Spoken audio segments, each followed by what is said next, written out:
Nah, tadi Pak Edi bicara soal kematian. Kalau teman-teman pemahamannya, temannya Pak Edi yang mati itu kemana? Temannya Pak Edi yang barusan meninggal itu kemana dia? Evolusi lagi deh, Pak. Ya, Berubah. kenapa, why, kemana, evolusi, and how. Terus kalau dia udah sampai di tempat kemana, lu udah tahu ngapain dia di situ. Iya, kenapa dia harus ke bumi? Planet ada triliunan, kenapa harus kembali lagi ke bumi? Banyak gue kalau orang bilang, dia reinkarnasi, dia bisa tahu ini, gini, gitu. Bullshit itu. Pakai logic, pakai evidence, dan pakai reason. Jadi boleh, ajaran kejawen, tapi kita lihat dengan logic, kita lihat evidence-nya, kita lihat reason-nya. Reinkarnasi itu logic nggak? Gitu aja. Evidence-nya apa?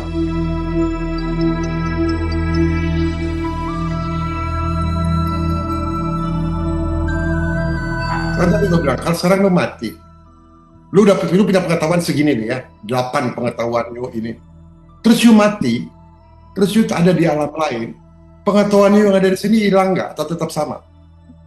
Pengetahuan lu yang selama lu gali, yang lu belajar dari semua difficulty, wisdom yang lu dapat, waktu lu harus berevolusi lagi, itu terbawa nggak? Apa Pak Habibie ketika dia mati, ketika di sana dia jadi bodoh? Enggak, bro. Namanya evolusi berkelanjutan terus, nggak pernah ada panah yang terbalik. Evolusi itu panahnya selalu satu arah. Fisika tuh ya bro ya, nggak ada yang dua arah. Dia selalu satu arah. Jadi ketika Wawan hanya mau belajar sampai segini, waktu you bangun lagi, ya pengetahuannya cuma segitu bro.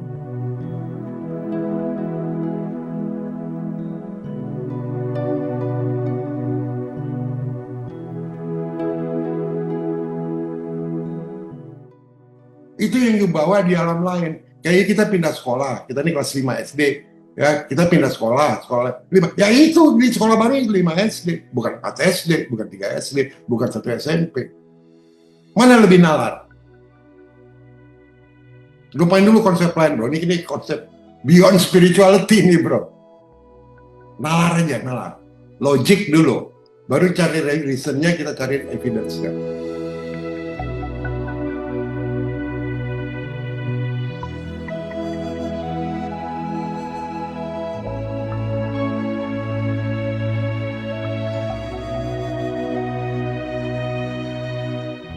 Kita pakai fakta aja, alam semesta kita gimana?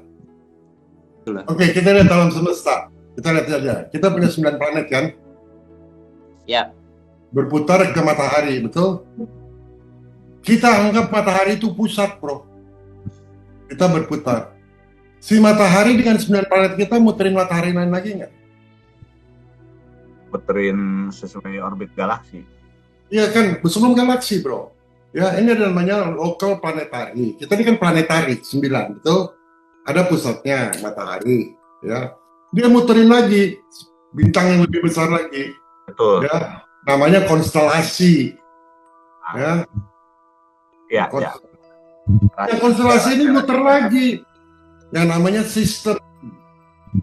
Yang sistem ini muter lagi. Ada di galaksi, bro. Di tengahnya ada titik itu. Jadi, itu kan ada secara sistematis gitu ya. Jadi nggak mungkin si matahari jadi planet, maksud gua gitu, ngerti nggak? Si galaksi jadi planet. Jadi selalu menuju satu. Kalau hukum evolusi itu cuma satu tanda panah, ya, hanya menuju ke situ terus. Nah sekarang pertanyaan gua, kalau lu lihat galaksi itu, satu galaksi dulu kita lihat, di mana planet kita tuh bagian dari galaksi itu. Galaksinya ada banyak. Itu di tengahnya kan ada black hole. Berarti yang paling semua kan tersedot ke situ. Semuanya kan ngilingin tuh. Berlawanan arah. Nah, kita pakai hukum itu aja, pakai hukum alam.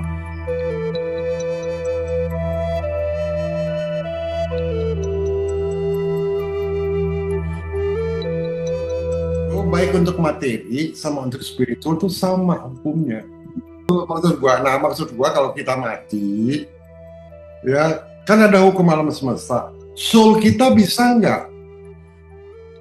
Atau masih ada di gravitasi ini? Atau dia pergi ke namanya dari sistem planetari, pergi ke sistem planetari lokal, lalu pergi ke mana konstelasi, lalu pergi ke sistem dulu dan seterusnya. Kan nggak mungkin matahari aja ikut kok bro. Matahari, jadi kita soul kita juga akan ikut gitu. Akan ikut. Nggak mungkin kembali lagi ke bawah bro, nggak mungkin lagi kembali ke tanah. Coba pakai nalar. Gue nggak mau pakai ajaran bro, gue nggak mau pakai budaya, gue pakai nalar.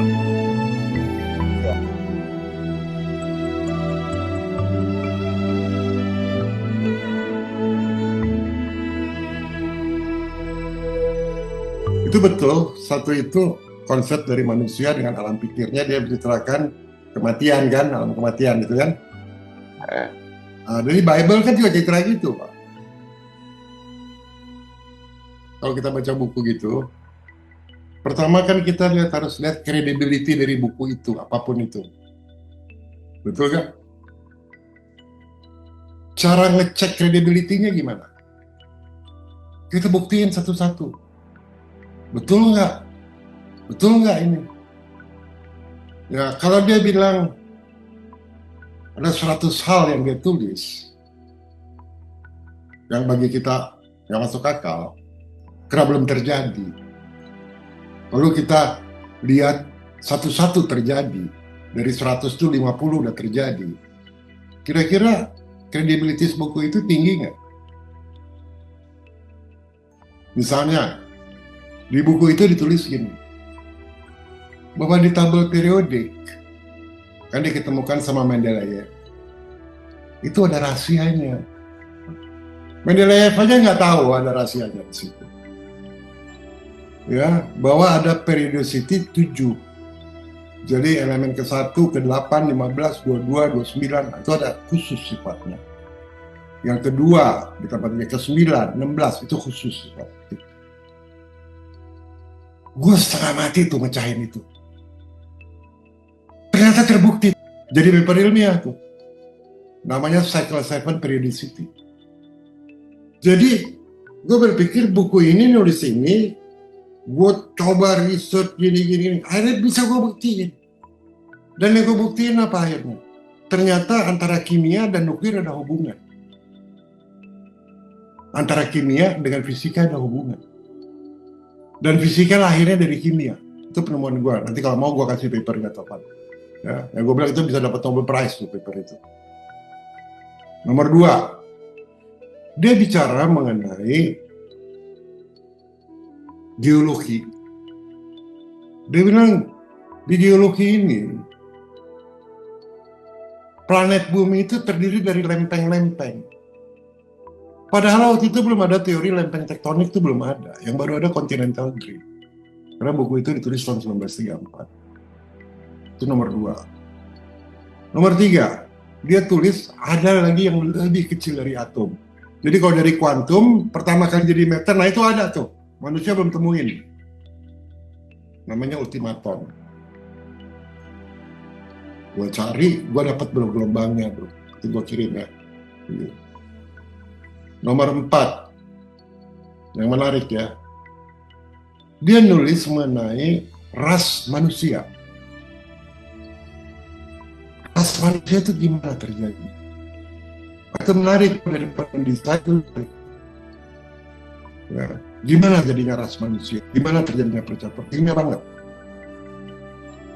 Diceritain bagaimana terjadinya planet bumi sampai penciptaan binatang secara ilmiah tuh. Lalu yang ke-6, dia cerita mengenai kenapa manusia punya darah. Kenapa harus ada darah? Dan komposisi darah itu seperti apa? Atau komposisi darah itu kayak air laut bro, NaCl. Ya, dia cerita. Dan ternyata untuk membuat manusia sehingga bisa hidup, punya napas dengan darah, itu percobaannya 25.000 kali. Baru tuh jadi manusia tuh dibikin. Baru bisa hidup, ngerti nggak? Lalu nomor 7, banyak deh bro. Nah yang menarik, mengenai kematian. Setelah mati, itu kemana dan ngapain?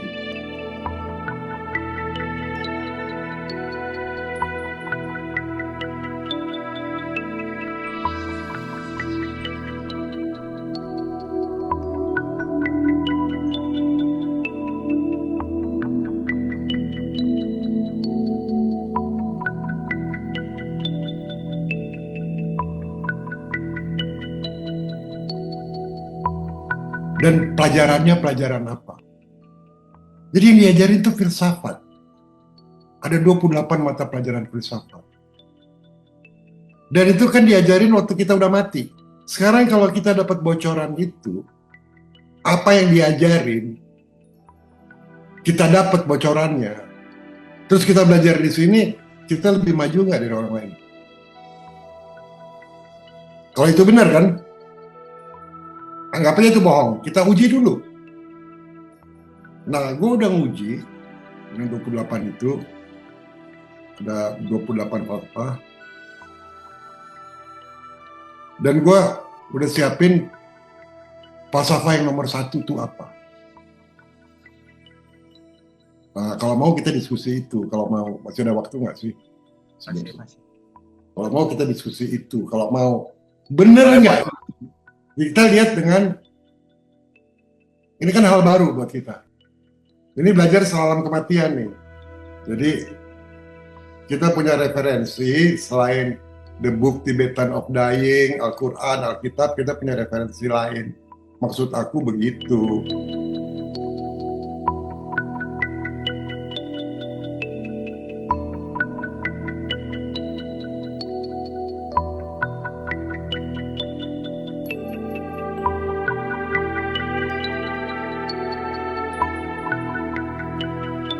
Gimana Prof kondisinya? Maksudnya masih bisa ini?